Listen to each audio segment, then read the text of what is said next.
அனைவருக்கும் வணக்கம். இன்னைக்கு நம்ம கேஸில் என்ன நடந்தது அப்படின்னு பார்த்தீங்கன்னா, நம்ம 100க்கு 100% நமக்கு ஆர்டர் போடுவாங்க. நம்ம கேட்ட அத்தனை தகவலும் தரத்துக்கு ஆர்டர் போடுவாங்க அப்படின்ற முழு நம்பிக்கையோடு தான் கோர்ட்டுக்கு போனோம். ஏன்னா நம்ம பேச வேண்டிய அத்தனையும் விழுப்புரம் கோர்ட்லேயும் பேசிட்டோம். கள்ளக்குறிச்சி கோர்ட்டுலேயும் ஒரு டைமுக்கு 2 டைம் பேசிட்டோம். நமக்கு என்னென்ன தகவல் வேணும் அப்படிங்கிறதையும் எடுத்து சொல்லிட்டோம். இன்னைக்கு கண்டிப்பா ஏதாவது ஒரு ஆர்டர் போடுவாங்க அப்படிங்கிற முழு நம்பிக்கையோட தான் கோர்ட்டுக்கு போனோம். ஆனா அங்க என்ன நடந்தது அப்படின்னு பார்த்தீங்கன்னா, இன்னைக்கு நீதியரசர் அவர்கள் லீவ் எடுத்துக்கிட்டாங்க. இன்னைக்கு ஐயா கோர்ட்டுக்கு வரல. அதன் காரணமாக தேதி தள்ளி போட்டுட்டாங்க. இந்த மாதிரி நீதியரசர் இன்னைக்கு வரல அப்படின்னு சொல்லி நாங்க போற வரைக்கும் அதுக்கான இன்சார்ஜ் நீதியரசரும் யாரும் வரல. நீதியரசருக்கு கீழே இருக்கக்கூடியவங்க அவங்க தான் எல்லாரையும் பேர் சொல்லி கூப்பிட்டாங்க. பேர் சொல்லி கூப்பிட்டு ஒவ்வொருத்தவங்களுக்கும் இத்தனாம் தேதி உங்க கேஸ் திரும்ப வச்சிருக்காங்க அப்படின்னு சொன்னாங்க. அதே போல நம்ம பேரையும் சொல்லி கூப்பிட்டாங்க. சொல்லி கூப்பிட்டு இந்த மாதிரி நீதியரசர் இன்னைக்கு வரல, லீவுல இருக்காங்க, அதனால உங்க கேஸ் வருகிற 8/10/2024க்கு மாற்றி வச்சாச்சு அப்படின்னு சொன்னாங்க. எப்பவுமே நம்ம வழக்கு வரும்போது என்னுடைய பேரும் சொல்லுவாங்க. இந்த வழக்கை எடுத்து நடத்தக்கூடிய சிபிசிஐடி அவங்களுடைய பேரையும் சொல்லி கூப்பிடுவாங்க. ஒவ்வொரு டைமும் விழுப்புரத்துலேயும் சரி கள்ளக்குறிச்சிலையும் சரி சிபிசிஐடி 2 பேர் வருவாங்க. இன்னைக்கு பார்த்தீங்கன்னா 2 பேருமே வரல. என் பேரை சொல்லி கூப்பிடக்குள்ள நான் மட்டும்தான் போய் நிற்கிறேன், அவங்க வரல. அப்பயும் எனக்கும் ஒரு சந்தேகம் இருந்தது. எப்பவுமே மணி ஒரு 9:45க்குலாம் சிபிசிஐடி என்ட்ரு ஆயிடுவாங்க. இன்னைக்கு இவ்வளோ நேரம் ஆகியும் சிபிசிஐடியே காணுமே, ஏன் தெரியலையே அப்படின்னு எனக்குள்ள ஒரு சந்தேகம் இருந்துக்கிட்டே இருந்தது. அவங்க இன்னைக்கு ஆஜராகலை. ஆனால் அதுக்கு பதிலாக ஒருத்தர் புதுசாக வந்திருந்தாரு. எனக்கு என்ன இவர் நம்ம வழக்கில் எப்பவுமே வந்ததே இல்லையே, விசாரணை பண்ணுறதுக்கோ இல்லை சம்மன் கொடுக்கறதுக்கோ இல்லை இது வரைக்கும் கோர்ட்டுக்கோ இவர் வந்ததே கிடையாது, புதுசாக இருக்கிறாரு அப்படின்னு வேற ஒருத்தவங்கள்ட்ட கேட்டேன். இவர் யாருங்க, சிபிசிஐடி தானா, இவர் என்ன இன்னைக்கு திடீர்னு புதுசாக வந்திருக்காரு அப்படின்னு கேட்கக்குள்ள இவரும் சிபிசிஐடி தான், ஆனால் நம்ம பாப்பா வழக்கில் கிடையாது.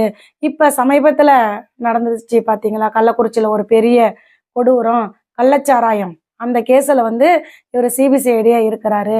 இன்னைக்கு அவங்க வரலங்கிறனால இப்போ நம்ம இந்த மாதிரி சொல்லிடக்கூடாதுன்னு அவங்கள சும்மா போய் பார்த்துட்டு வர சொல்லியிருக்காங்க அப்படின்னாங்க. ஓ, சிபிசிஐடிக்கு ஏற்கனவே தகவல் தெரிஞ்சிருக்கு இந்த மாதிரி இன்னைக்கு நீதியரசர் வரமாட்டாங்கன்னு. அதனாலதான் அவங்க எப்பவுமே வர வேண்டிய டயத்துக்கு இன்னைக்கு வரல. அதே கள்ளக்குறிச்சி பகுதியில வேலை பார்க்கக்கூடிய அந்த சிபிசிஐடிய நீங்க சும்மா போய் எங்க சார்பா நில்லுங்க அப்படின்னு சொல்லி அனுப்பியிருக்காங்க. அப்போ அவங்களுக்கு முன்கூட்டியே தெரிஞ்சிருக்கு பாருங்க. எப்படி தெரியும்? எப்பவுமே எதிர்த்தரப்பு வக்கீலும் 10 மணிக்கெல்லாம் ஆஜராகுவாரு. ஆனால் இன்னைக்கு பார்த்தீங்கன்னா அவரும் வரல. அப்போ அவருக்கும் ஏற்கனவே முன்கூட்டியே தெரிஞ்சிருக்கு இன்னைக்கு நீதியரசர் வரமாட்டாரு, லீவில் இருக்காரு அப்படிங்கிற விஷயம் சிபிசிஐடிக்கும் அவங்களுடைய வக்கீலுக்கும் தெரிஞ்சிருக்கு. ஓ, என்ன நடக்குது அப்படின்னே நமக்கு தெரியலங்க. நாங்கள் அங்கே போய் உட்கார்ந்துருந்துட்டு அதுக்கப்புறம் நம்ம பேரை சொல்லி கூப்பிடும் போது தான் நமக்கே தெரிய வருது, இந்த மாதிரி இன்னைக்கு நீதியரசர் வரல, உங்களுக்கு அடுத்த மாதம் தேதி ஒத்தி வச்சிருக்கோம் அப்படின்னு சொல்ல வராங்க. அப்போ இவங்க எல்லாருக்குமே முன்கூட்டியே தகவல் போயிருக்கு. எப்படா 24ஆம் தேதி வரும், நமக்கான ஒரு ஆர்டர் கிடைக்கும் அப்படின்னு நம்ம காத்துக்கிட்டு கிடந்தோம். இப்போ அடுத்ததா ஒரு தேதியை தள்ளி வச்சிருக்கிறாங்க.